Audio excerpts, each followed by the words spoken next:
नमस्कार, मैं हूं सत्यपाल और आप देख रहे हैं CWB हिंदी न्यूज। शक संवत 1946 विक्रम संवत 2081 आज कार्तिक मास के कृष्ण पक्ष की द्वादशी तिथि और दिन मंगलवार है। तदनुसार अंग्रेजी तारीख 29 अक्टूबर सन 2024। द्वादशी तिथि आज यानी मंगलवार सुबह 10:32 तक रहेगी। उसके बाद त्रयोदशी तिथि प्रारंभ हो जाएगी। इसके अलावा आज यानी मंगलवार को धनतेरस भी मनाया जाएगा। सभी को धनतेरस की हार्दिक शुभकामनाएं। सबसे पहले एक नजर डालते हैं आज की सुर्खियों पर। अग्निवीर भर्ती अपडेट। हरियाणा में युवाओं के लिए बड़ी खुशखबरी। इस दिन होगा अग्निवीर भर्ती रैली का आयोजन। हरियाणा में कच्चे कर्मचारियों के लिए सीएम श्रेणी का बड़ा ऐलान, बताएंगे पूरी अपडेट। हरियाणा सरकार ने बेरोजगार युवाओं की करी मौज, हर महीने घर बैठे मिलेंगे 3500 रुपए, बताएंगे पूरी अपडेट।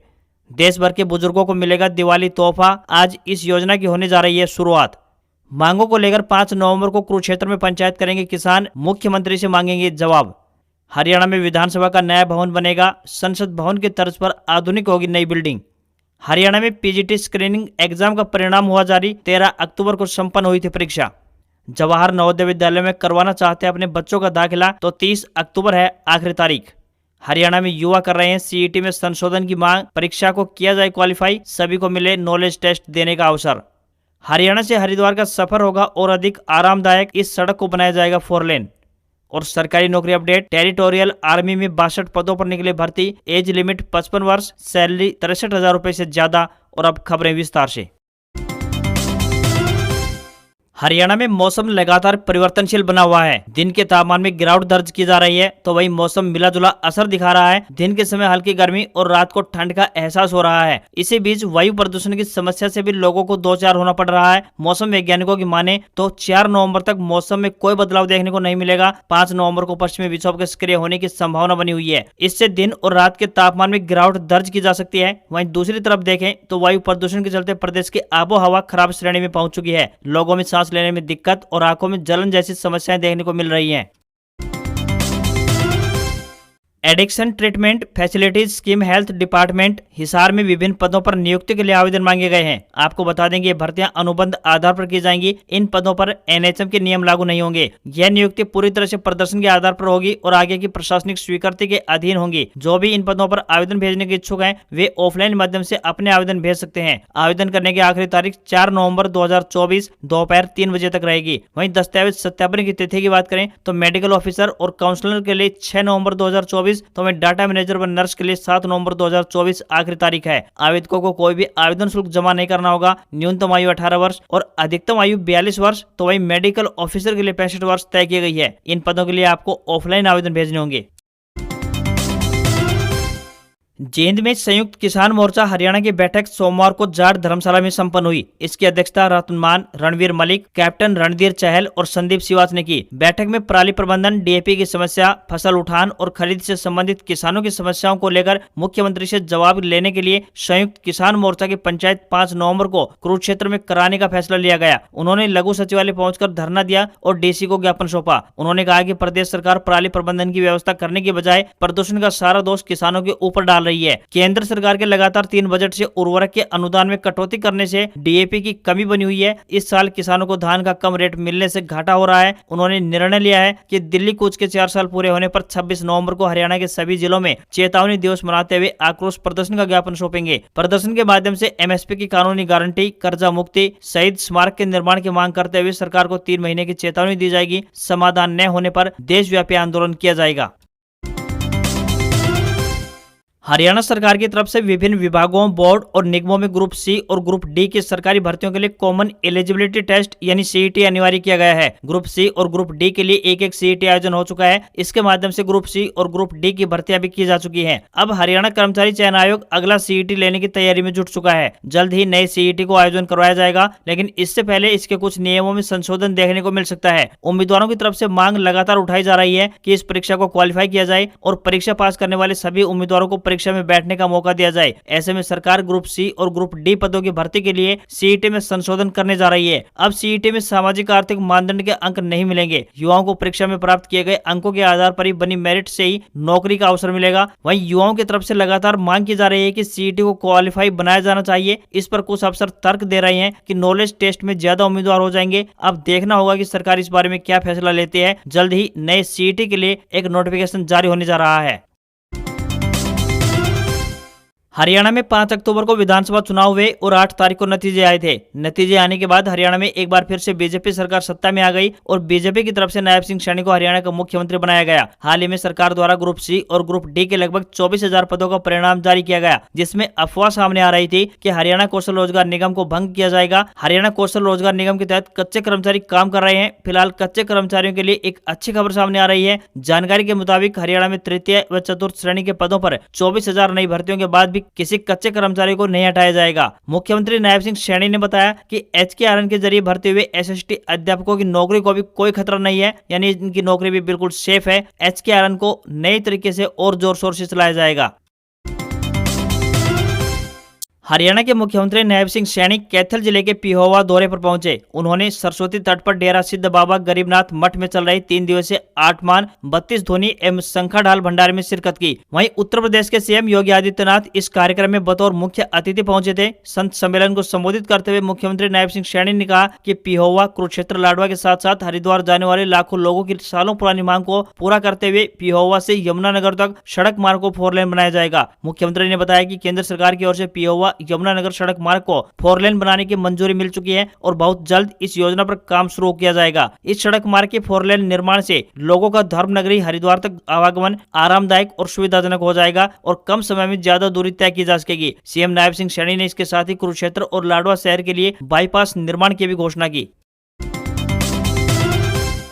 हरियाणा में आर्मी की तैयारी कर रहे युवाओं के लिए बड़ी खुशखबरी है। हरियाणा के भिवानी में 4 से 14 नवंबर तक अग्निवीर भर्ती रैली का आयोजन किया जाएगा। यह शहर के भीम स्टेडियम में आयोजित होगी और इसके लिए तमाम व्यवस्थाएं पूरी कर ली गई हैं। शारीरिक परीक्षण के लिए प्रवेश पत्र जारी किए गए हैं। अभ्यर्थियों को अग्निवीर बनने के लिए 1600 मीटर की दौड़ लगानी पड़ेगी। अग्निपथ योजना के तहत सेना भर्ती कार्यालय चरखी दादरी ने शारीरिक परीक्षण के लिए प्रवेश पत्र जारी किए हैं। भर्ती रैली में 4 नवंबर को अग्निवीर टेक्निकल की भर्ती होगी। 5 नवंबर को अग्निवीर OA/SKT और अग्निवीर ट्रेड्समैन की भर्ती आयोजित करवाई जाएगी। दोनों दिन चारों जिलों की सभी तहसीलों के अभ्यर्थी भाग लेंगे। आपको बता दें कि यह अग्निवीर भर्ती रैली रेवाड़ी, चरखी दादरी, महेंद्रगढ़ और भिवानी जिलों की युवाओं के लिए आयोजित करवाई जा रही है जो परीक्षा पास कर चुके हैं। अभ्यर्थी आर्मी की वेबसाइट पर जाकर अपना एडमिट कार्ड डाउनलोड कर सकते हैं।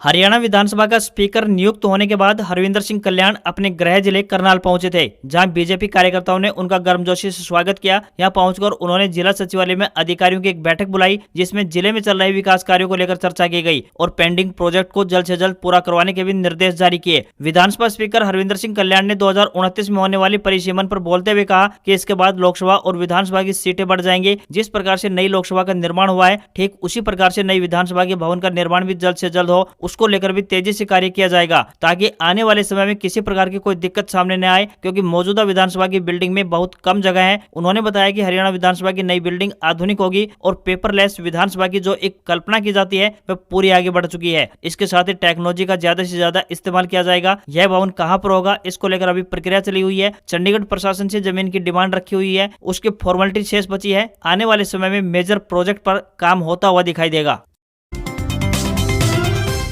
देश भर के बुजुर्गों के लिए आज का दिन ऐतिहासिक रहने वाला है। इस दिन उन्हें दिवाली का तोहफा मिलने वाला है। आयुष्मान भारत प्रधानमंत्री जन आरोग्य योजना के तहत 70 साल और उससे ज्यादा आयु के सभी नागरिकों के लिए प्रधानमंत्री नरेंद्र मोदी 29 अक्टूबर यानी आज मंगलवार को स्वास्थ्य बीमा योजना की शुरुआत करने वाले हैं। इस योजना से 4.5 करोड़ परिवारों के 6 करोड़ बुजुर्ग लाभान्वित होंगे। एक आधिकारिक सूत्र ने बताया कि 70 साल या उससे अधिक आयु का प्रत्येक व्यक्ति, चाहे उसकी आर्थिक स्थिति कैसी भी हो, आयुष्मान कार्ड पाने के लिए पात्र होगा और विस्तारित योजना शुरू होने पर योजना के तहत किसी भी सूचीबद्ध अस्पताल में 5 लाख रुपए तक मुफ्त इलाज करने की सुविधा का लाभ उठा पाएगा। इस योजना के तहत 1 सितंबर 2024 तक 12,696 प्राइवेट अस्पतालों सहित कुल मिलाकर 29,648 अस्पतालों को सूचीबद्ध किया गया है। आपको बता दें कि इस योजना के तहत 70 साल या उससे ज्यादा आयु का प्रत्येक व्यक्ति, चाहे वह गरीब हो या फिर अमीर, आयुष्मान कार्ड पाने के लिए पात्र होगा।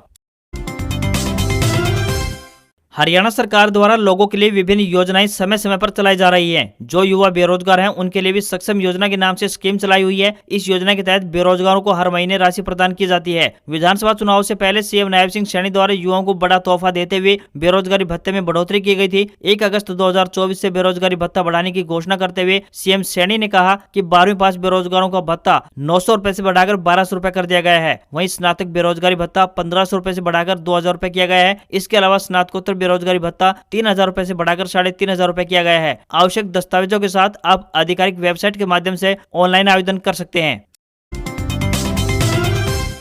अगर आपको अगले महीने बैंक से जुड़ा कोई भी काम है तो आप बिना कोई देरी किए अपने काम को अभी निपटा लें, क्योंकि कुछ दिनों बाद ही नए महीने की शुरुआत होने वाली है। नवंबर के महीने में काफी ज्यादा छुट्टियां हैं, ऐसे में आपका जरूरी काम अटक सकता है। 1 और 2 नवंबर को दिवाली के कारण बैंक बंद रहेंगे, तो वहीं 3 नवंबर रविवार के साथ साथ भाई दूज भी है, इसलिए बैंक बंद रहेंगे। वहीं 9 नवंबर को महीने का दूसरा शनिवार होने के कारण छुट्टी रहेगी, तो वहीं 10 नवंबर रविवार के कारण बैंकों की छुट्टी रहेगी। 15 नवंबर गुरु नानक जयंती के चलते बैंक बंद रहने वाले हैं, तो वहीं 17 नवंबर रविवार के कारण बैंक बंद रहेंगे। 23 नवंबर को महीने का चौथा शनिवार होने के कारण छुट्टी रहेगी, तो वहीं 24 नवंबर को रविवार के कारण बैंकों की छुट्टी रहेगी। त्योहारी खुमार लोगों पर छा चुका है। बाजार में लोगों की भीड़ उमड़ रही है। ऐसे में स्थानीय व्यापारियों व दुकानदारों को धनतेरस व दीपावली पर धन वर्षा होने की उम्मीद है। व्यापारियों की माने तो अगले 3 दिनों में चरखी दादरी जिले का कारोबार 40 करोड़ रुपए तक जाने की उम्मीद है। खासकर इलेक्ट्रॉनिक, सराफा बाजार, कपड़ा और मिठाई मार्केट गुलजार है। साथ ही ऑटोमोबाइल मार्केट में भी त्योहार का असर साफ साफ नजर आ रहा है। दुकानदारों का कहना है कि दिवाली और धनतेरस पर्व पर वॉशिंग मशीन और LED की अच्छी खासी मांग बनी हुई है। सामान खरीदने के लिए लोग फाइनेंस तक का सहारा ले रहे हैं। दुकानदारों का मानना है कि चांदी के सिक्कों के साथ चांदी के बर्तनों और लक्ष्मी गणेश की मूर्तियों की मांग ज्यादा है। धनतेरस पर्व पर सबसे अधिक खरीदारी बर्तन बाजार में होने का अनुमान है। दुकानदारों का मानना है कि अधिकतर लोग धनतेरस पर नए बर्तन खरीदना शुभ मानते हैं। ग्राहक तांबे से बने कलश, कांसे की थाली व पीतल का लोटा खरीदते हैं। हरियाणा में धान और बाजरा की फसलों की खरीद प्रक्रिया सुचारू रूप से जारी है। मुख्यमंत्री श्री नायब सिंह सैनी के निर्देशानुसार किसानों की फसल के एक एक दाने की MSP पर खरीद सुनिश्चित की जा रही है। किसानों के हितों को ध्यान में रखते हुए प्रदेश सरकार फसल खरीद का पैसा सीधे किसानों के बैंक खातों में भेज रही है। अब तक धान और बाजरा किसानों को 8,931 करोड़ रुपए का भुगतान किया जा चुका है, जिसमें से 8,084 करोड़ रुपए धान किसानों को और 847 करोड़ रुपए बाजरा किसानों को भुगतान किया जा चुका है। मंडियों से धान का निरंतर उठान भी सुनिश्चित किया जा रहा है। इस बार किसानों को फसल बेचने में कोई परेशानी न आए तथा उन्हें मंडियों में प्रवेश के लिए अनावश्यक इंतजार न करना पड़े, इसके लिए विभाग ने ऑनलाइन गेट पास की सुविधा उपलब्ध करवाई है। सरकार सामान्य धान के लिए 2300 रुपए प्रति क्विंटल तथा ग्रेड A धान के लिए 2320 रुपए प्रति क्विंटल न्यूनतम समर्थन मूल्य यानी कि MSP दे रही है। हरियाणा में रसायन विज्ञान और कॉमर्स विषय के लिए पोस्ट ग्रेजुएट टीचर्स यानी PGT पदों के स्क्रीनिंग टेस्ट का परिणाम घोषित कर दिया गया है। जिन अभ्यर्थियों ने यह परीक्षा दी थी वे हरियाणा लोक सेवा आयोग यानी HPSC की वेबसाइट पर जाकर अपना परीक्षा परिणाम देख सकते हैं। आपको बता दें कि ये भर्ती के लिए 13 अक्टूबर को परीक्षा हुई थी। इसके तहत 3069 पदों को भरा जाना है। हफ्ते के पहले कारोबारी दिन सेंसेक्स 602 अंक की तेजी के साथ 80,005 के स्तर पर क्लोज हुआ। निफ्टी में भी 186 अंकों की तेजी दिखाई दी और ये 24,367 के स्तर पर बंद हुआ। सेंसेक्स के 30 शेयरों में से 25 में तेजी और 5 में गिरावट रही, तो वहीं निफ्टी के 50 शेयरों में 36 में तेजी और 14 में गिरावट रही। NSE के सभी सेक्टर तेजी के साथ बंद हुए। सरकारी बैंकों के शेयर सबसे अधिक चढ़े। वहीं वारी एनर्जीज का शेयर NSE पर 66.3% ऊपर यानी 2500 रुपए पर लिस्ट हुआ। इसका इश्यू प्राइस 1503 रुपए था। दिन भर के कारोबार के बाद यह 8.20% गिरकर 2341 रुपए पर बंद हुआ। वहीं ICICI bank, Mahindra and Mahindra, SBI और इन्फोसिस ने बाजार को सबसे ज्यादा ऊपर चढ़ाया, जबकि HDFC bank, axis bank, Kotak bank और टेक महिंद्रा ने बाजार को नीचे खींचने का काम किया। धनतेरस से एक दिन पहले यानी 28 अक्टूबर को सोने और चांदी के दाम में तेजी दिखाई दी। 10 ग्राम 24 कैरेट सोने का भाव 480 रुपए चढ़कर 78,495 रुपए पर पहुंच गया है। वहीं चांदी की कीमत में भी 752 रुपए की बढ़त रही और ये 96,552 रुपए प्रति किलो की कीमत पर पहुंच गई। दिल्ली में 10 ग्राम 22 कैरेट सोने की कीमत 73,300 रुपए और 10 ग्राम के 24 कैरेट सोने की कीमत 79,950 रुपए पहुंच गई है। आज खबरों में बस इतना ही। देखते रहिए आपका अपना हरियाणा का सबसे बेहतरीन news channel CWB Hindi news. नमस्कार। इसी आशा के साथ आपका दिन शुभ रहे। एक बार फिर से आप सभी को धनतेरस की हार्दिक शुभकामनाएं।